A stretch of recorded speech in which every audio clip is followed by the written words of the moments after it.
very good morning, ladies and gentlemen. Welcome you all to the 4th International Conference on Transforming Healthcare with IT 2013. I welcome you all. The concept of hosting an international conference that connects the world of healthcare and information technology was of Sam Petuda, the Telecom czar, who is credited with revolutionizing the world of telephony in India. As the advisor to the Prime Minister on innovations and infrastructure, Mr. Petuda was the force behind digital revitalization in India for education, water and healthcare. As a part of this initiative, it was suggested that a meeting should be conducted where people from different grounds, experts of the field, come together in healthcare and information technology, and there is a dialogue and debate. And today we are on the 4th International Conference on Transforming Healthcare with IT. The first one starting in New Delhi in 2010, and the consecutive ones were held in Hyderabad at this very place. And today we are standing on the 4th conference. In this conference today we have 500 delegates and representatives from 18 countries including US, France, Australia, Oman and New Zealand. So, let's open the 4th International Conference on Transforming Healthcare and IT 2013.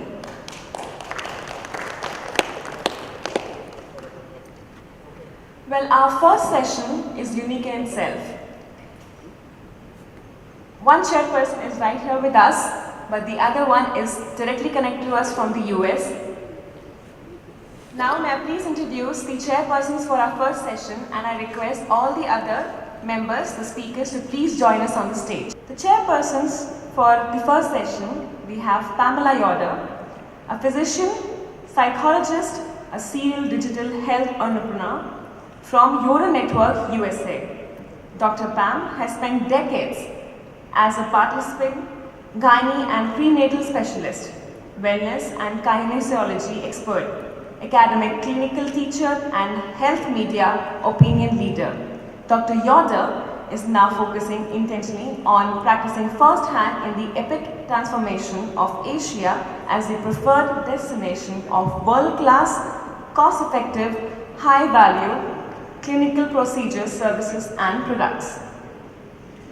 We now have with us Srinidhi Chidambaram. Dr. Srinidhi is a medical doctor and has Masters in Public Health, and she is the Vice President of the Digital Communication, International Business and Quality Initiatives at Apollo Hospitals. She has substantial experience in managing the group's website and social media initiatives. She is a teaching faculty at the MGR Medical University and Chettinad Health City and Medical University. And one more secret about her, that she is a renowned Bharatanatyam dancer and has engraved and marked her prize for the last 3 I'm delighted decades. to participate in the 4th ICT from Hyderabad. I guess we are already connected to Pam Yoder here, so may I please ask Srinidhi ma'am to continue the session, please. Good morning, ladies and gentlemen. On behalf of my co-chairperson, Dr. Pamela Yoder, and myself, we welcome you to this session on extended deployment of IT in clinical care. It is becoming, of course, more and more evident each day that IT is indispensable to healthcare. Today, right from the time a person sees a website, makes a query online, sends his reports by email, consults by telemedicine, and then books an appointment through the website, comes to the hospital, registers electronically, and then has an electronic medical record, has a robotic surgery, or is monitored in the CCU, or whatever. It's all done through IT. It is all now completely integrated. But this session is not about that. It is about the new options and innovative ideas of using IT and internet in other ways to enhance healthcare, and this talks all about the extended deployment of IT in clinical care as well. Before we begin, I would like to invite the eminent speakers for this session onto the stage, please. Interesting topics ranging from innovations using IT, social media, ICT in health insurance, and other such interesting topics. And I first invite Mr. Vikas Agarwal, the Head of Industry Solutions and Market Development, Public Sector, Microsoft India. I work with Dr. Ramanohar Lohia more popularly, and whenever I used to go there to meet her, to pick her, to drop her, I used to be very surprised by people around. More than doctors, used to see people around, and medicines lying around, papers flying all over the place, which used to prescriptions, which used to medical reports. And whenever I used to go back to my computer center, which was India's first computer center, I used to wonder more than anything else, IT is required more for healthcare. Because while we are good in healthcare, we have been providing good healthcare, but the constraints on our systems are tremendous. The kind of facilities we have and the kind of population that we have. The kind of doctors we have, the number of doctors, the number of nurses, the number of paramedical staff that we have, versus the number of patients that we have. So constraints on systems have been tremendous, and technology can actually help in removing those constraints to a certain extent. So today I'll just share some few thoughts on how technology infusion can help in overcoming some of these constraints. How can technology infusion help us in becoming more efficient and more effective when we talk about providing healthcare? Let's look at some numbers. These may appear to be mere statistics, but actually, more than statistics, each of these numbers conveys one story. The first is, as a country, we are still very young. 31% population of India is still under 15. There is a sizable chunk of population which is under 40, and then comes the further generation 40 to 60 and people above 60. So if we compare ourselves with advanced economies, we are relatively a young nation, and even despite being a young nation, our healthcare systems today are clamoring for support. Our healthcare systems are not geared up to what they actually should be. So just imagine a scenario. Today we are a nation of young people. Young people means probably less medical care is required as of now, less healthcare is required as of now, and we still are clamoring for more. So as we age up as a nation, as people start growing older, as the healthcare requirements become much more accentuated, imagine what would happen to our healthcare facilities, both public and private. One more very apt number out here to be looked at is 4% GDP spent on health. Now, we are a developing country. We have people who suffer from various ailments, and the basic ailment that we suffer from is malnutrition, which in turn gives rise to multiple diseases and multiple ailments further over there. And despite that, the total spend that we have is only 4% of GDP. Contrasting that to advanced economies, where the spend is 12 to 15% of GDP.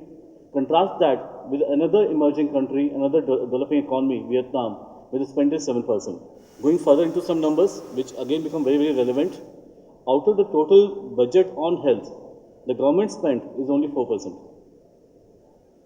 Out of the total 68% spent, which happens through private sector channels, 74% spent on healthcare still happens through out-of-pocket route, not through organized route. So something which actually pinpoints that where are we going in terms of healthcare, where all intervention is required, where all we need to be more efficient, where all we need to be more effective. And this is the role which IT can play. How do we become more effective? How do we become more efficient? Because the aim remains the same, irrespective of someone's economic conditions, irrespective of someone's social condition, irrespective of someone's social status. Everyone deserves and needs quality healthcare. Irrespective of where do they lie in the pyramid, whether bottom or up over there, healthcare applies uniformly to everyone. Everyone has an equal right to seek quality healthcare as and when required. So the aim that we have in front of us as healthcare providers is quality healthcare. Better access. When I say better access, I mean access for all. Not only for the classes but also for the masses. Access at the same level, access at same frequency, access with same ease, access with same finesse and same facilities. Couple that with the mounting cost that we have. So on one part, we are saying we want to give same access to everyone. On one part, we are saying we want to improve quality of healthcare. But on another part, with the way economy is today, not only in India, around the world, there is a cost pressure on everyone, on every organization, including the government and the private sector. So the idea is, how do we provide better quality care? How do we provide access to everyone, but at a lower cost? And this is where IT infusion helps us a lot. Infusion of IT can help in improving efficiencies. IT can help bring up some bandwidth of medical care professionals. IT can help in bringing a multiplier effect IT can help in bringing people closer together, even if they are placed remotely, and providing better healthcare. I'll just take a couple of technology trends which are emerging of lately and contrast these technology trends with the aim which I just illustrated: better quality care, access to all, and lower cost. And then let's see how do these technology trends help in actually bringing about those aims. The first technology trend that we see is the data explosion. Now, there's a technology term for that called big data. I'm not using that because big data refers data as a technology. When we say data explosion, it's about the data which is happening all around us. So today, all of us are absorbing data, all of us are generating data, so many devices, so many sensors, so much automation all around us. Data, data, and data. It's something like water, water everywhere, but not a drop to drink. So there's a lot of data, which is good, but it's also bad. Because lots of data means the data which we actually need, the data which we actually need to synthesize, the information that we need to grab in from there, the actual interpretation that needs to come from the data is somewhere getting missed in that larger data explosion. So how do we take care of data explosion? How do we come out of that? How do we start storing data in a manner where it can be utilized, wherein we still follow all the privacy regulations and requirements? How do we synthesize data in a manner that it comes out with meaningful interpretation, which actually can help us in providing better health care? Now, examples can range from a general practitioner sitting in a remote corner, trying to keep himself or herself abreast about diseases, about latest drugs and trends in medical healthcare. Example can also go from this to all up, in the sense a country trying to provide better healthcare using data points, data coming from various states, from various districts, and using the data, synthesizing the data, creating analysis on the top of that, and planning healthcare as per that. So right from this end of spectrum to the other end of spectrum, technology can be used to bring in the positive aspect of data explosion around us. Second technology trend I'm sure a lot of us would have heard about is cloud computing. Cloud is nothing but delivery of IT assets in a utility model. It's nothing else. It's just that, okay, there is a IT asset lying somewhere. That IT asset may be hardware, it may be software. Without paying for that asset per se, I'm paying to use that asset on a usage basis only. So I'm not creating an asset, I'm not maintaining an asset, I'm not paying for the asset. As and when I use that asset, I pay for that. Today, healthcare around the world is using cloud as a big time asset to bring down the cost. Rather than putting up systems which are standalone systems, which can go wrong, systems which are to be owned, which are to be managed internally, healthcare providers around the world are going for hybrid systems. So you store some information, you store some data, you store some technology locally on premise, and you do something on the cloud, and you do something in a hybrid manner. Something very, very important which becomes more relevant as we talk about medical field is bring your own device. If we have a medical professional using a particular device, a cell phone or a tablet at home, are we expecting him to leave the device aside, enter into hospital premises and use a new device altogether to which he is not accustomed to? Are we expecting him to carry multiple devices? Or are we saying why can't he use the same device for using his personal work and as well as providing the better health care? So the moment we talk about providing better health care using any device, bring your own device comes into picture, wherein what we are saying essentially is anyone in medical health care walks in the way he is, the way she is, with the devices which she or he uses normally. And then you start using those devices for providing better health care. But then to use those devices throws up a lot of challenges around us. How do we assimilate those devices in our technology environment? So let's say if we have a hospital when there's a particular technology system, how does this device get homogenized over there? How does this device plugs in and plugs out seamlessly over there? How do we make this device secure? And how do we get what all we need to get into the hands of a doctor on this device so that it's usable? In the interest of the time, I'll just quickly summarize this slide. The questions which I raised earlier, the challenges which I talked about, how do we resolve them together? We in Microsoft invested in a framework which we call as Connected Health Framework. What we are saying is you connect the various pieces together, bring in various technology pieces like the cloud, the big data, analytics, devices. Look at the challenges that healthcare industry faces today. Look at the aims of healthcare industry and then come up with an architecture which helps in resolving the challenges while taking advantage of new in technology. So it's a common architecture to be used across multiple levels of healthcare, which can help in facilitating shared services, which can help in providing connected health solutions rather than solutions doing things in isolation, duplicating things over and over again, inventing things over and over again, establishing new things over and over again, which actually can be shared, which actually can be connected and collaborated. So a framework to connect things together, a framework to share services, but a framework which also gives security and privacy that healthcare today demands. A framework which integrates and a framework which supports a full continuum of healthcare. In the closing, I would leave this slide with you. Probably if we had time, we could have gone deeper into details. IT today, especially in case of healthcare, can enable a flexible work style wherein irrespective of where the patient is, where the equipment is, and where the medical practitioner is, you can bring them together and you can have a flexible work style. You can enhance productivity.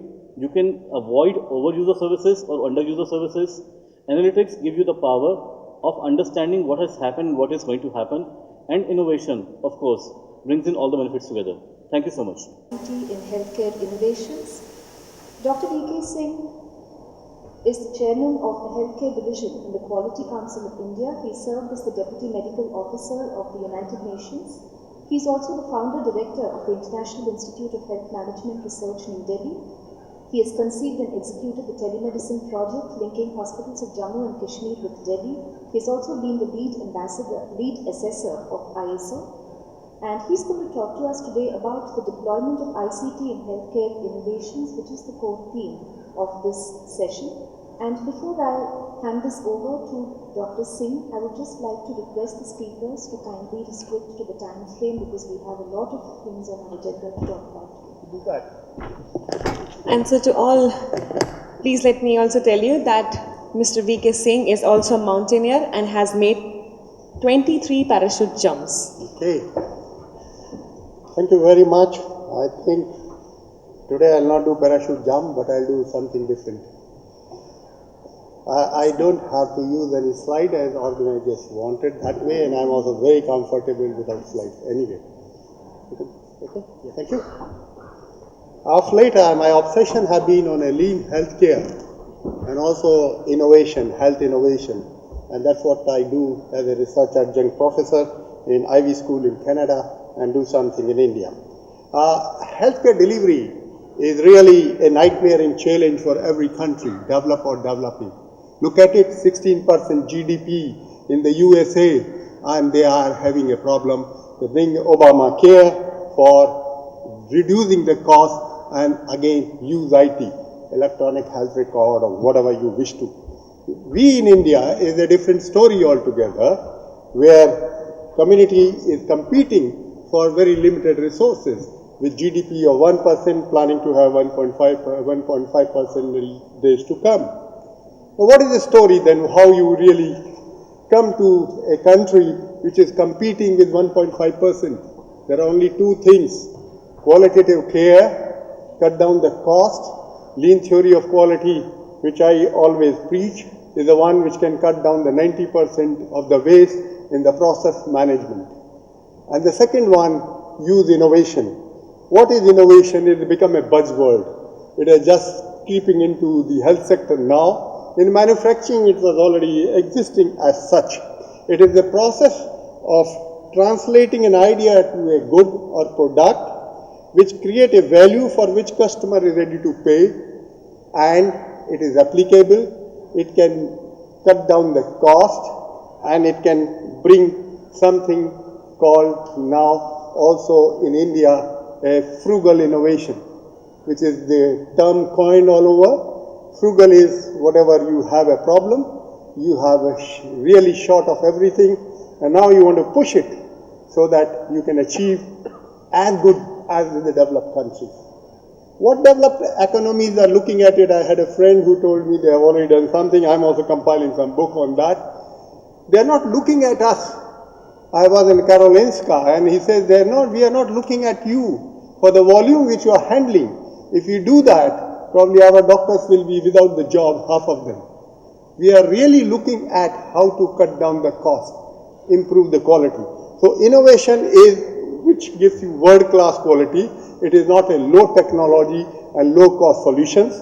It is a reduction of cost right up to 90%. It is also scalable at the urban and rural areas in the variant environment, and it should be affordable by all. The healthcare delivery is a proliferation of innovation is a big thing which are coming up because you can give high quality, low cost solutions to the masses. I shall enumerate 10 of them which has already been done. In India there are plenty of them. I will only enumerate those ones which have used IT to its will.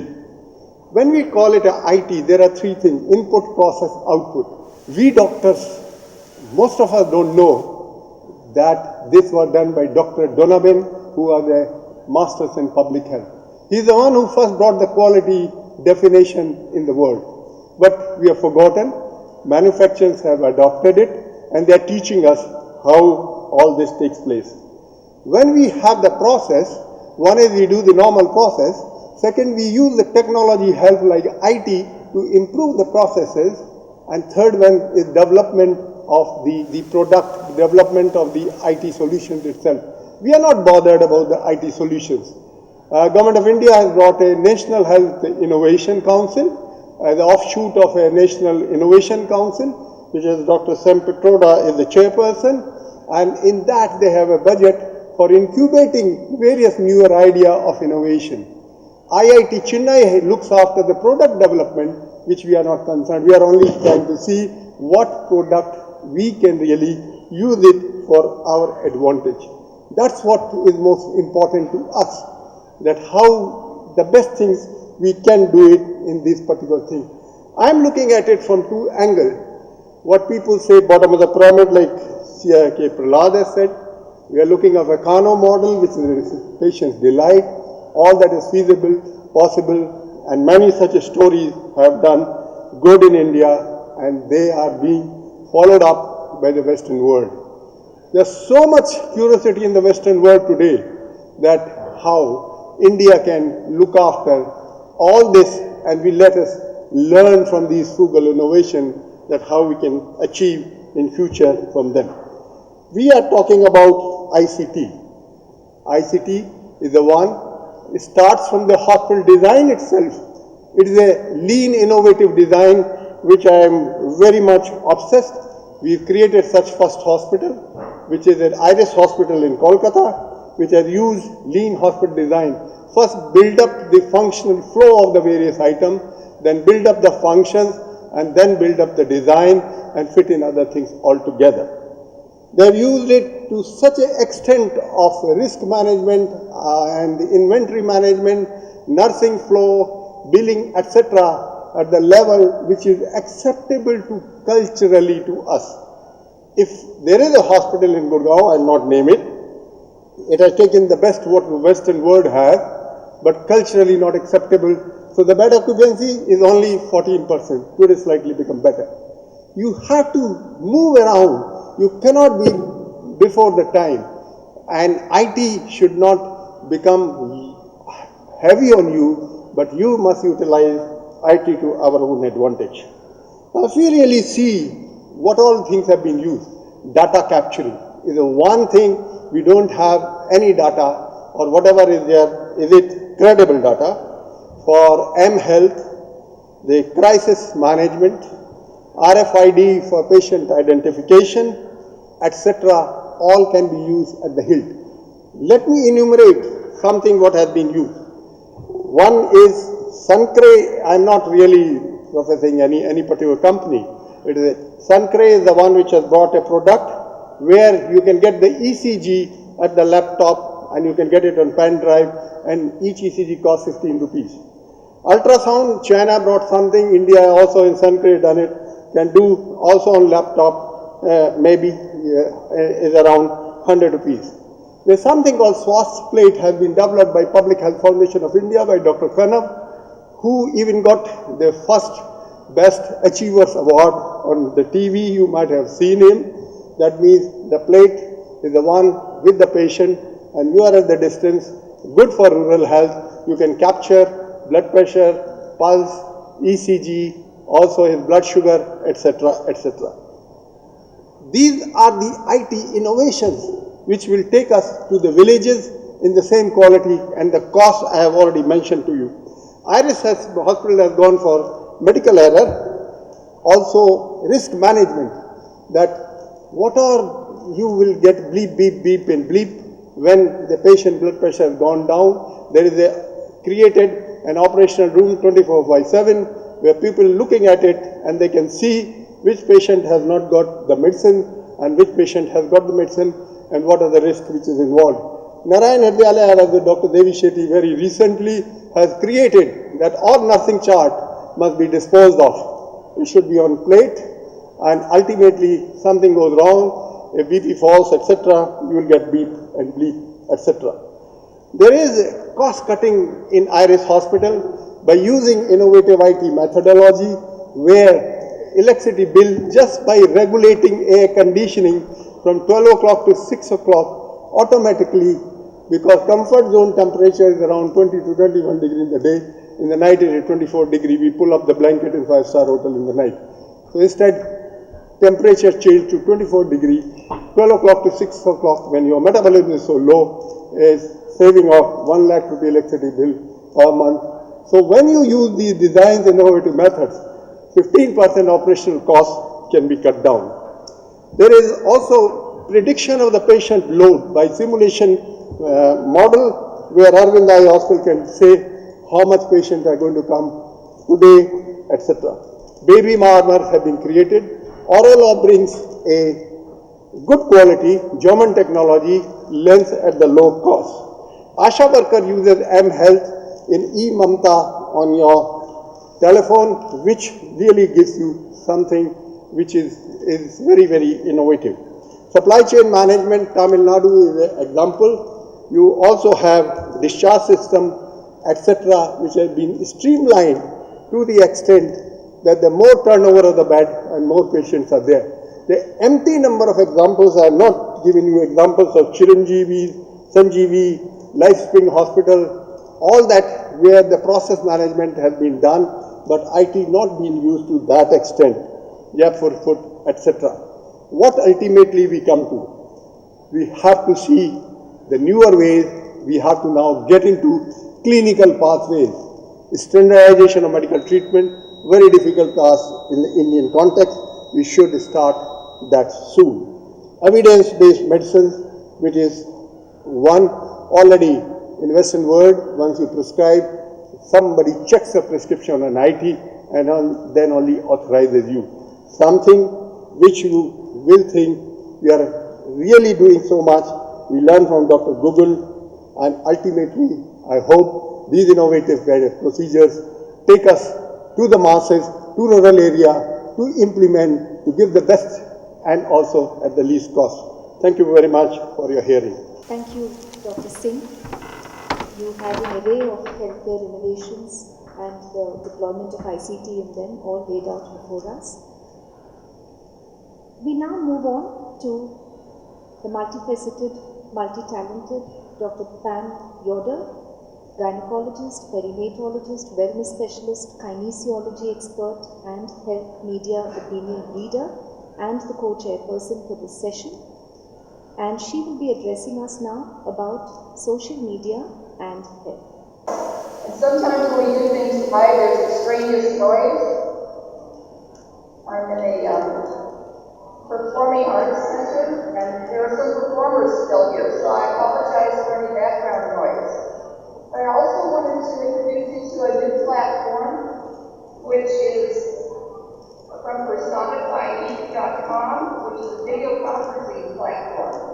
So, because I'm allowed one graphic for this presentation, I embedded myself inside the Personify platform as a video, and that will be the talk. So, for those of you who are watching, I want to let you know that it was because of the help of the people of Hyderabad, Chennai, and Illinois, that we were able to pull this off. And I'd like the people in Hyderabad to go ahead and start the talk, please.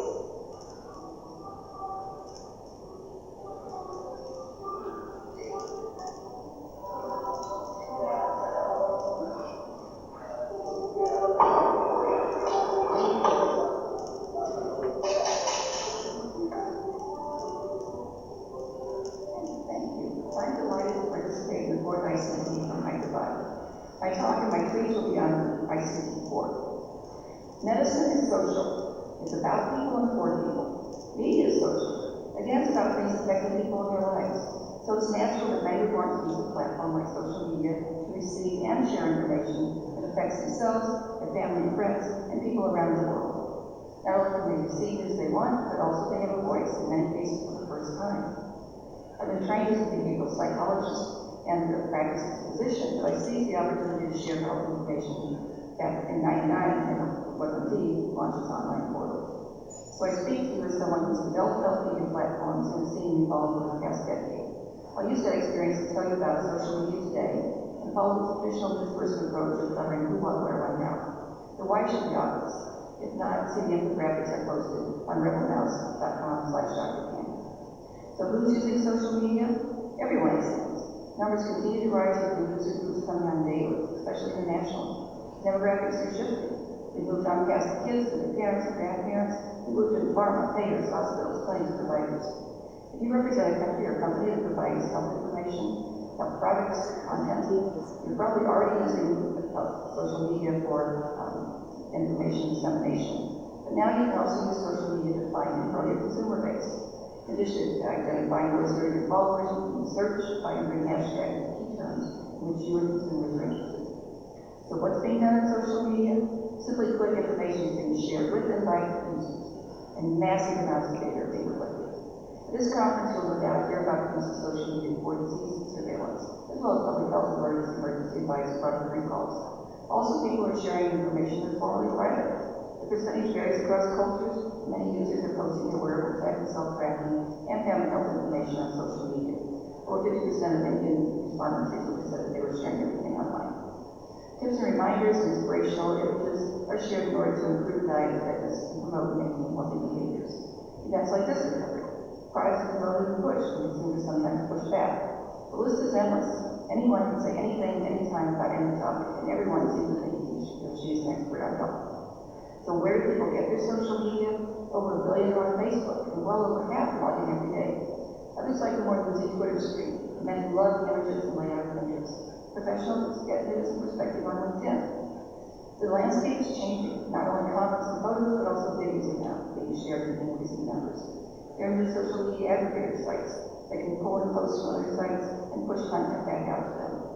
When should you post your content? Well, you probably already know when your audience is on the sites. For example, if your target is moms, post during children's nap times. Also post when news is breaking. There's something so urgent that you have to get it out there right away. People on the sites are being flooded with information, so make it stand out as well. Make it meaningful to them. How do you do that? You be positive, keep it simple, create succinct messages, which is an art. Your content is not usually cool as a technology art is, so select words that are in common use. Consider the education level of your audience at the present time, but keep in mind the general audience as well, because they'll be coming onto these sites in the short run. Post at least once daily. Write something about your products and services.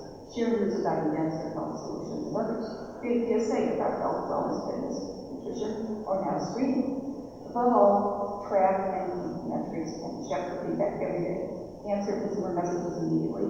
Have a strategy to respond to user posts, positive and negative. Actively manage your reputation using experts if necessary. Contact me if you have questions about this.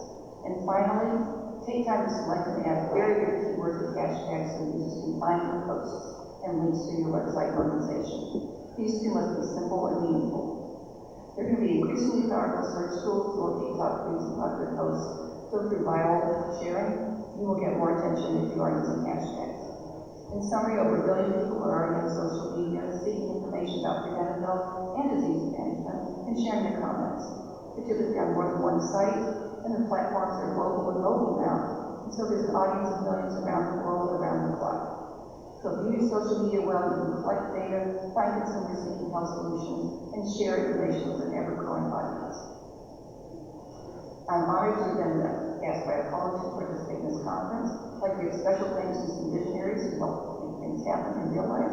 Dr. Ganapati of Telehealth, Professor Sanjay Patel of the University of Illinois and CEO of Personify, and Victor Lee of Prevent School at the University of Illinois, and a visionary who's going to be a leader in the future. I thank you for your attention.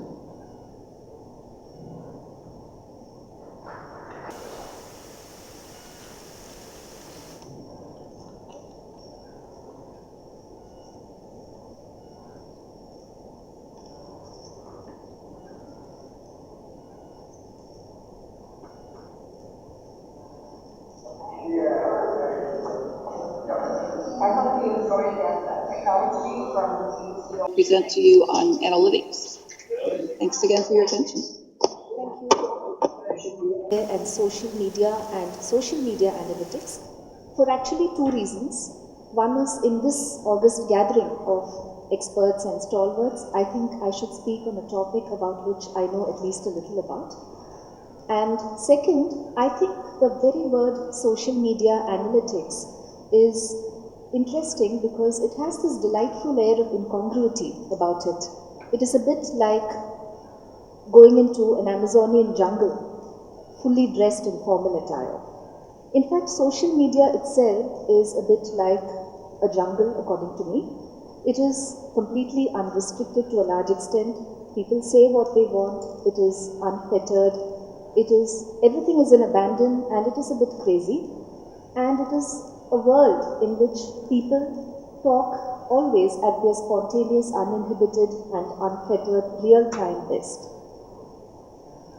It's also a medium, it's also a world where people talk the whole day about nothing much in particular. It is also a world which is full of weird abbreviations, all kinds of lingo, languages, smileys, emoticons. And it is also a world where people's tone changes from light-hearted banter to instantly, it could change into a violent, volatile explosion of all or none opinions and comments about everything, which can again capriciously change in a minute. So it's all quite unpredictable and capricious. So we may ask, why should we do social media? Why should it be formalized? Why should we analyze it? Why should we embrace it? Unfortunately, this is a wild animal that has to be tamed because it's too big to ignore. They say that if Facebook was a country, its population would be more than 850 million. And in India too, all these social media platforms are so popular, growing so fast. They say in India, every second a new user signs up for Facebook. So we can't ignore it. We also can't ignore it for one more reason. A brand cannot ignore social media because whether it ignores it or not, it is already there. There are people talking about brands in good ways, bad ways. It all becomes very ugly sometimes. So we do need to be in social media, at least to be there, to understand what people are saying, respond, and manage the situation. So having rested and placed my case for social media, before we embark on this adventure of social media, I think there are two more things that we need to understand about the dynamics of social media communication. It has often been linked or likened to a pinball machine. Here it is the brand's message, which is actually the pinball, and this encounters many unexpected hurdles, slingshots, bumpers, which are actually the social media consumers who can take the message, they can amplify it, they can accelerate it, they can make it go viral, they can thwart it, twist it, completely kill it. And it is up to the brand to play this game very well and keep the pinball aloft and win the game. This is very different from conventional marketing communication where it is all static and unidirectional. The other thing is monitoring. Of course, when a brand decides to do a social media program, it will be monitored. But here again, there is a lot of difference in social media data. First of all, it is hardly proper data. It is unstructured, social, full of opinions, not facts, not substantiated, can change very quickly, and it all happens immediately. It all happens in real time. So the real challenge is the huge volume and velocity of the data that has to be analyzed, which is a challenge. In fact, social media metrics itself is a very evolving field, and there are a lot of metrics which we will talk about, but actually it is an evolving field and quite challenging to really structure. A few insights about starting a social media program. This is what we adopted, a few insights from Apollo's own program. Basically, it's always good to identify what the social media goal of the brand is, because there are so many platforms, so the communication and the tone has to be the same. It could be engagement, it could be brand recognition, reach, whatever, and then you can drill it down into smaller targets. For example, for Apollo, we decided that the goal had to be engagement. We had to be known not as a brand which was clinically superior, excellent, and huge expanse spread all over the world. But we also wanted to be known as a brand that was caring, kind, which was willing to offer advice, talk about health, help people, reach out to them. So we took the tone of let's talk health. And then we further broke it down into various targets, like we needed to make 1 million Facebook fans in a year, maybe 1 lakh people in our virtual blood donor network, etc. And then once the program is implemented, there is the next thing about measuring. And though this is not really strictly true for all brands or all social media initiatives, this is basically from my experience of what we did in Apollo. And we have done the measurement of the social media initiative itself, dividing it into 3 layers of measures. The first layer would be the performance of social media initiatives themselves. Now this could obviously be the input measures, like for example, if you're in many platforms, it makes sense to know exactly what we are doing every day, every month, every week, so that we get the desired results. So these are the number of posts per day, the number of tweets. These need to be done meticulously. And then we have the output KPIs. So you make your own target where you want to be, and these also need to be tracked every month or every quarter, whatever. And then there are also the in-depth measures for each of the social media platforms. You might have seen these kind of measures, like people talking about us, likes, reaches, etc. on Facebook pages. There are several measures for each platform. For Facebook, there are likes, engagement, reach, people talking about us, virality, receptivity. There are many more, and actually it's evolving. I'm not going into detail about all these terms, but there are a lot of them that need to be monitored so that we need to see how the program is evolving and what it is really achieving. The other layer of a social media program is listening. And this is a little different again from other marketing initiatives, because it is not just listening to what people say in your own platform, but it is actually what people are saying all over the social media space and the internet. And this is very important because we need to determine the real sentiments of the message. It's not going to be a straightforward message. We have to assess what is the sentiment behind all the tone, the humor, the LOLs and the ROFLs, the irony and all those half-baked frivolous comments. We need to do what is called a sentiment analysis and find out how exactly or what people are actually saying. So this again can be done both manually. It has to be really a combination of manual and automated. We use software tools like Radian 6, that's what we are using, where these can be, you make keywords which you want to track every single day, and then the conversation is looked at, put into buckets, analyzed for relevance, the sentiment is looked at whether it's positive, neutral, negative, and then if necessary the brand needs to respond and close the issue. But this is also very important in a social media program. The last layer of measurement is actually linking organizational process measures related to social media, which could be like traffic to the website or queries generated, customer complaints, and so on, which can all be linked, and then we can make finally the impact on customer satisfaction can be measured, though we haven't reached there yet. So at Apollo, basically we have decided that we are not going to be on Facebook just because we are also there. We are not in that me too kind of thing. We have really embraced it wholeheartedly. We've done many things. We have been on all the platforms for the last 1 year. And we have not just been there, but we've done many things like tweeting us. We've done the various campaigns on Facebook like the Health of India or the What's Your Health Quotient program. We've created a mobile app, a 24/7 mobile emergency app for Android. We have done a virtual blood donor network, used SlideShare, used blog. We've done a lot of things and we've seen good results in the last 1 year. Our biggest success has been on Facebook, where we have had crossed our target of 1 million fans, becoming the second largest in the world among hospitals on Facebook. We're doing well on other platforms as well, and it is very heartening because we took this decision to embrace social media. So how did we really make our first million? I'm going to end with a very short video on how we did that. But before I leave you, I'd like to also leave a key message on what I think is the difference between conventional marketing communication and social media communication. I was introduced, in fact, as a classical dancer, so I think I will end this session mentioning this difference between the two types of communication using the language of gestures. I think Conventional marketing communication can be likened to an arrow. Take the arrow, you aim at a target, and you shoot. And then it either reaches the target or it doesn't reach the target and goes away.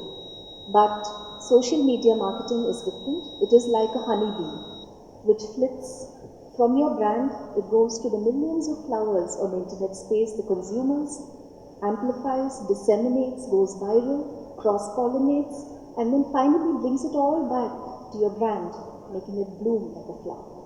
Thank you. You play the video, please.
In healthcare, which is health insurance. We have with us Mr. Anthony Jacobs, CEO Apollo Munich Health Insurance, India. Mr. Anthony Jacobs spearheads Apollo Munich Health Insurance towards achieving the aim of uncomplicating health insurance for its stakeholders. His work has given him experience not just across major Indian metros, but he's also been exposed to work culture in continents like Europe, Middle East, Asia, and New Zealand. And he's going to talk to us today about information technology in health insurance. Does it make a difference? Mr. Jacob is also a member of the Young President Organization and is the very avid sportsman and enjoys tennis and golf in his spare time. Thank you. With 1.2 billion people, insurance by any name called, and that's private insurance, public sector insurance, state government schemes, central government schemes, the railway schemes, the ESI schemes, by whatever name called, covers different experts have different numbers, but I'd like to stick to numbers around 350 million to 400 million people is what the numbers suggest are covered today by insurance of any form. Now, that's a significantly low percentage compared to some of the averages which you see in the developed worlds and the mature worlds. From that, if you just look at private health insurance, and here I mean private health insurance, which includes insurance products sold by the 4 public sector companies plus the 50 or 45 private sector companies which have been licensed over the last 10 years. Number of lives covered is around 60 to 75 million people. A very small percentage, say 6% of the population. And we heard one of the earlier speakers talk about this huge out-of-pocket spend which existed in the past, continues to exist, and again, numbers vary, but I'd like to say 70-75% of healthcare spend by whatever name called is still out of pocket, and that hurts.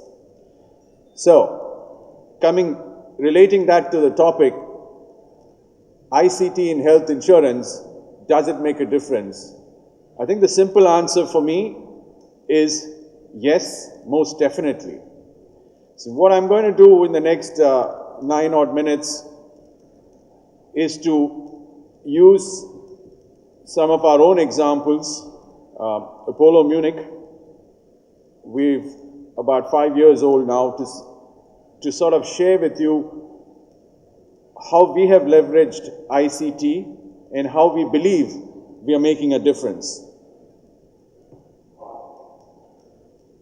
So I'm going to limit this discussion into cutting this whole piece into 3 large stakeholders who we constantly address.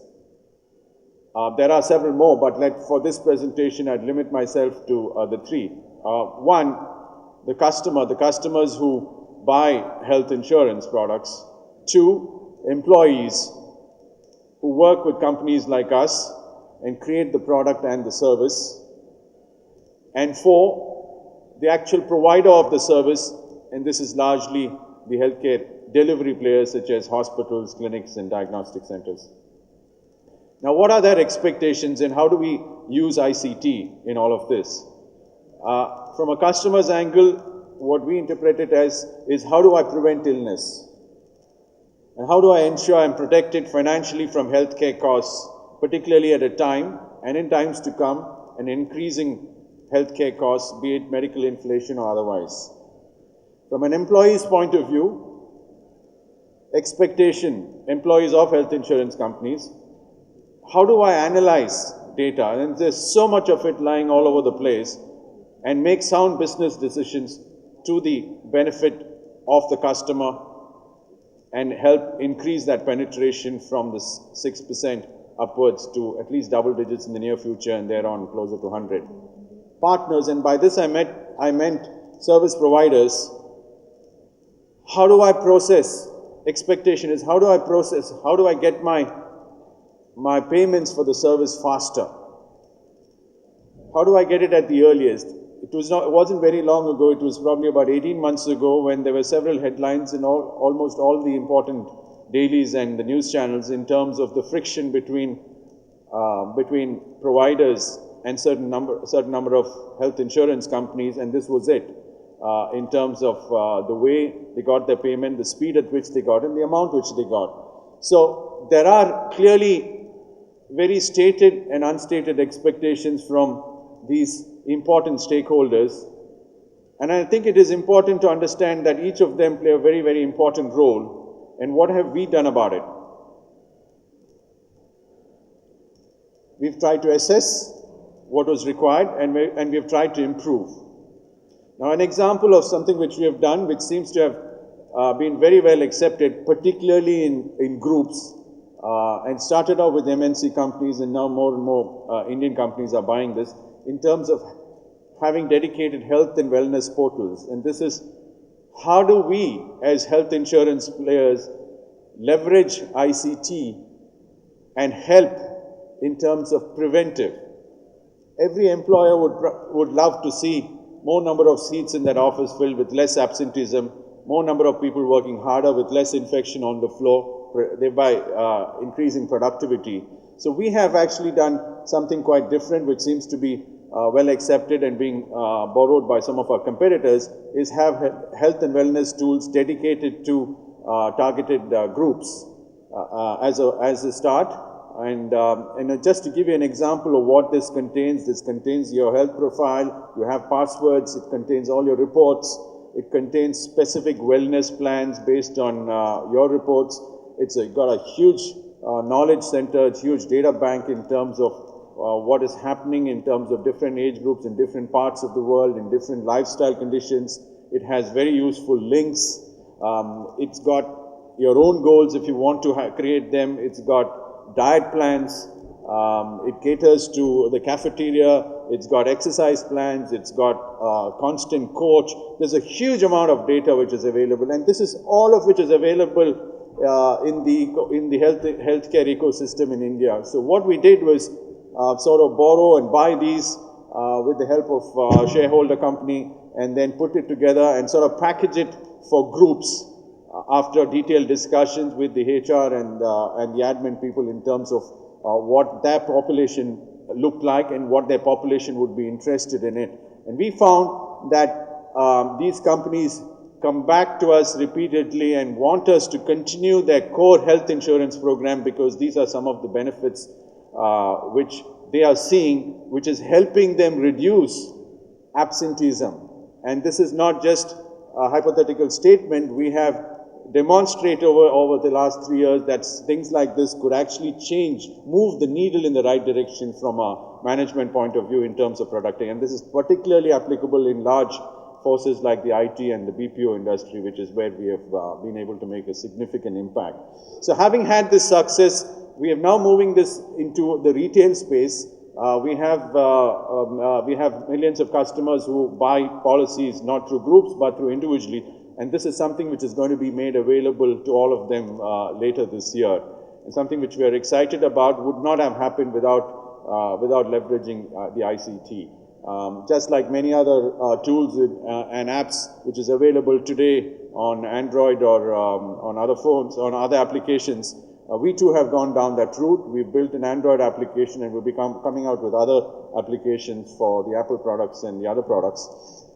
And you could have something like what I've just shown you in terms of the wellness and health portal on your little instrument handheld, which could continuously help you at any point of time. Now, gone are the days when health insurance companies did one thing during the year in terms of the customer, that is sort of send you your renewal notice and then your renewal policy, and they stop the engagement. We've done quite a lot of research. We've got a lot of feedback from customers. That's not the only thing they want in terms of their renewal notice and their renewal policies. They'd like to be engaged. So we've used all of the tools which most of you, all of you would be familiar with, in terms of continuously engaging our customers in terms of what is happening on the health and wellness side. It could be as simple as sending out messages in terms of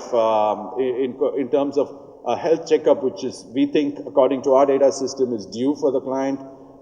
It could be things like keeping them fully aware of how to prevent dengue, which is now sort of hit the North India. So we've continuously engaged our customers using SMS, emails, flyers, telephone calls, as well as we create specific numbers where people could call in, and in terms of educating themselves in terms of what to do to help prevent, or if they do have an issue, what is the nearest place they could go for sort of attention and have that cured. So this is something which we again found. The traditional way was contact customers once in a year if they didn't have a claim, or if they did have a claim, service the claim. But we found that using ICT, we're able to engage the customer and thereby increase satisfaction levels to levels which I've never seen before. And we found that there is significant amount or increasing appetite amongst them to understand more and more. And there is so much of data available in this country, but I think what has happened in the past is it's not been communicated to the audience. Sometimes the audience didn't have the appetite to receive them and understand them, but we feel depending on the age group, the profile of people, we do a lot of work within the office to see what's the best way to get to them. And we use SMSs for some, we use emails for another, we use telephones, and so we use a multi-channel approach to sort of reach the communication with customers. In terms of the next stakeholder, that is employees. Employees, we believe that there is a lot of work which happens within our offices in terms of getting our products and services best tuned into the customer needs. And what we have done is we have invested into a number of tools which help us sort of move away from one-size-fits-all sort of product and services in terms of hitting the customer through the right channel, in terms of the right product and the right price. And some of the examples of the tools which we have used is SAS and Cognos. We also use predictive analysis to understand customer lifetime value so that they're given the additional attention if required in terms of the value they bring for us.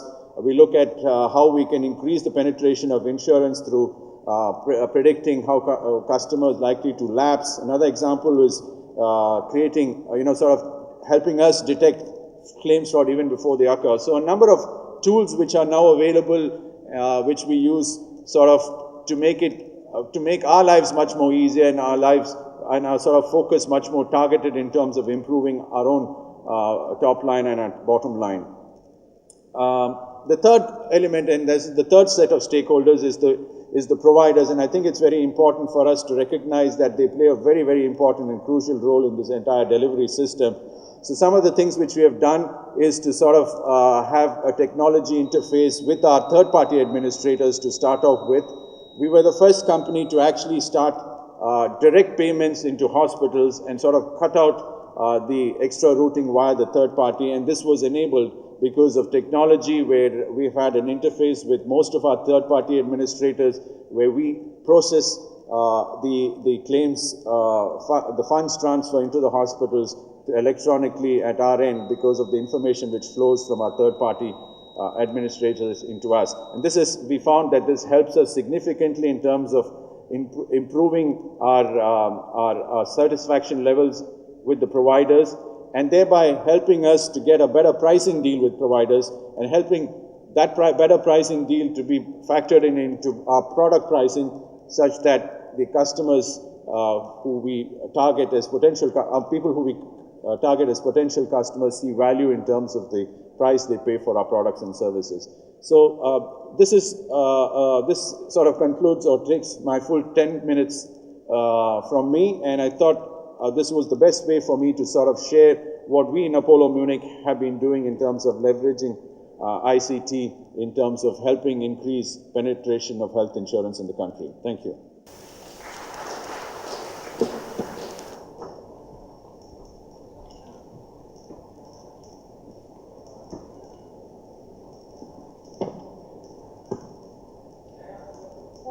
Do you have a question and Okay, answer thank session you. after the last speaker? Thank you, Mr. Anthony Jacob, for that very illuminating talk on health insurance and ICT. Now we have the final speaker for this session, Dr. Sanjeev Sood, who's a station Medicare Center, Indian Air Force, Chandigarh, India. Between the user and the IT provider, there shouldn't be any barriers. And as a part of the extended deployment of ICT, you heard various speakers discussing about the various aspects of the ICT, like social media, giving you the overview of ICT, the health insurance sector, and how innovations can be leveraged in delivering better quality of healthcare. Now, coming to the last part of this session, I'll take you through the economics and finance of the health IT projects and how the techno-economic appraisal of these projects is equally important. So I shall be discussing in next about 9 to 10 minutes on how to calculate return on investment on IT projects and why it has become an inescapable reality. First and foremost, what is the need to calculate ROI? The purpose is to understand the value realization, to carry out the complete techno-appraisal parts of the project, and to convince the management about its benefits if they are not already techno-savvy, and to understand the potential impact on the cost and revenue generation, like how much will be the payback period and what will be the internal rate of return, so on and so forth. Then it also helps to compare one project, IT project, like going for HMIS or for PAX or for maybe some other non-IT option competing technologies, and it helps us to compare one project with another, like what will be the cost benefit of such a project. Now the problem or challenges with health IT projects are that they are very capital intensive. That is the first and foremost barrier. Second thing is that their successful outcome in terms of quality, efficiency, productivity or accessibility is difficult to appropriately estimate and to assign any monetary value. Interoperability and lack of qualified staff in IT adoption is another challenge. Now, IT, particularly during the years of recession, is viewed by most of the organization as a cost overhead rather than an enabler, differentiator, or the part of overall organizational strategy. Now, challenges in technology appraisal and deployment are that any proposal which is put forth by the CIO on the IT projects, such as implementation of THIT, EMR or PAX, is met with a lot of skepticism. Clinicians or the CFO, they ask a barrage of questions like what will be the discounted cash flows, what will be the return on investment, what are the critical evaluations and justifications, in how much period shall I get my money back. Now, the CIO is not equipped, he does not have the knowledge of finance or economics or project management to accurately work out and provide answers to these, and he's put on the back foot. Now, the systemic and economic appraisal of such IT projects, it needs systemic approach, analytic approach, which needs a multidisciplinary approach, knowledge spanning different subjects like project management, cost accountancy, healthcare IT, and finance. So, thus, calculating ROI for CIOs may be an inescapable reality which they have to face in this era of fiscal accountability. But it need not become their Achilles heel if they have some idea or guidelines available to them, or they can follow a certain analytic framework to guide them through this whole process. Now, to work out the ROI on IT projects, first and foremost, one must use simple paradigms which are different from other projects. Like, firstly, there is a long gestation period, and payback should be looked at only after 3 to 5 years, which may not appear to be very attractive to the CFOs or people who are looking for the immediate financial gain. Second issue is that there are intangible benefits like improving healthcare quality, efficiency, and accessibility, which are difficult to assign any monetary value on. In healthcare, there are a lot of outcomes like the limb saved, or the life saved, or the hospital bed reduced. These parameters are difficult to assign appropriate value. And lastly, certain benefits of IT adoption, like coordinated and efficient care, extend and span beyond the organizational units due to integrated delivery system. For example, like we have discussed, IT can bring in a lot of data explosion and analytics. When the data is subjected to analytics, we may gain insights into the treatment of cancer and other deadly diseases, and which can help us to provide customized care to our patients. So these benefits cannot be accurately estimated, and we just look at the immediate and short-term gains. To begin with, we should use a matrix which is very simple and which on one side looks at the cost and other side looks at the impact. So if the cost is low and the impact is high, then the decision is straightforward and simple. It's a question of catching the low-hanging fruits. So all technologies like cloud computing, virtualization, they are helping to reduce the cost and improve the benefits.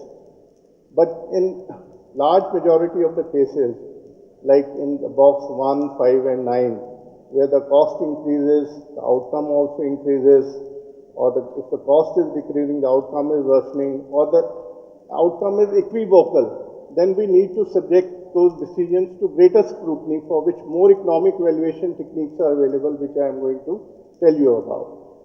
So these economic appraisal techniques are cost-benefit analysis.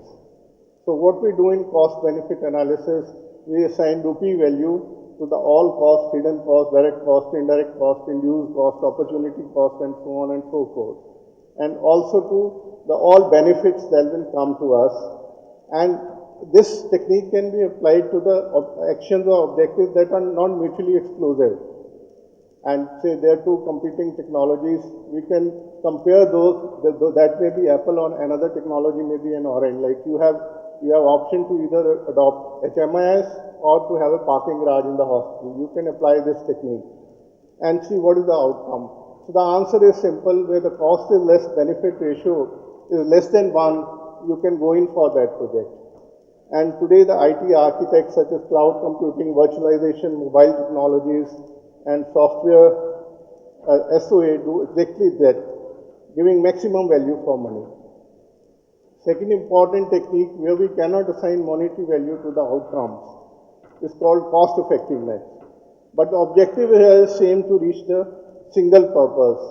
Like it could be to either buy HMS off the shelf or develop and customize one's own.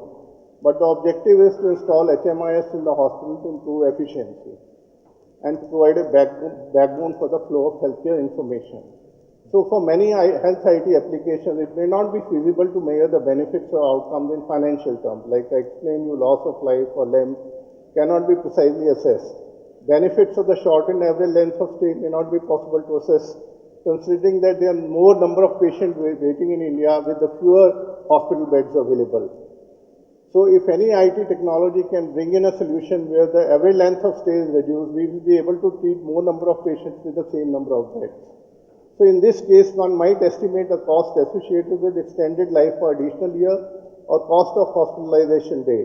So the decision maker may adopt a technology with lowest cost per life year saved or hospital day reduced or further treatment.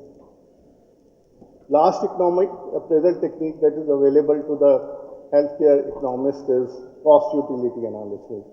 This tends to measure intervention effects on both the quantitative and qualitative aspect of healthcare, like measuring the quality of life extended by using tools like quality adjusted life years. For example, the extended year of life spent in leading a healthy life or rather than suffering in a hospital. Which means even if we've been able to add a year to the patient's life, but if that is spent in pain or suffering or admitted in hospital, that is of no use. However, if it is spent gainfully or productively, then there is a quality to that year which is added to the patient's life. So quality adjusted life year is a better tool. So cost utility analysis is the best tool, or cost effectiveness is the better tool. Now, one can take a stepwise approach. One has to work out these parameters, like how to go about it in appraisal of the analysis of the IT project. First and foremost, one has to define the problem and identify the objectives, that what does the organization desire? What are the identify alternatives, what are the other technologies available, what other vendors are offering. Then develop an analytic framework for cost and benefits. Convert intangible benefits to the tangible factors by assigning monetary value.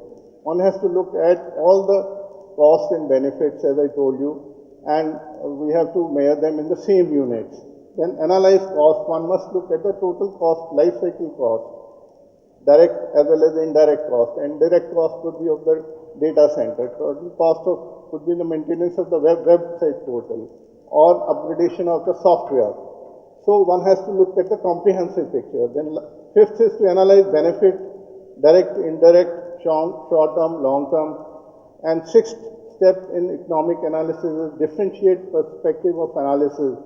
From whose perspective are you looking at things? From the payer, provider, patient. Like payers will be happy where a technology where the hospital days, average length of stay is reduced with minimal excess surgery or with ambulatory surgery.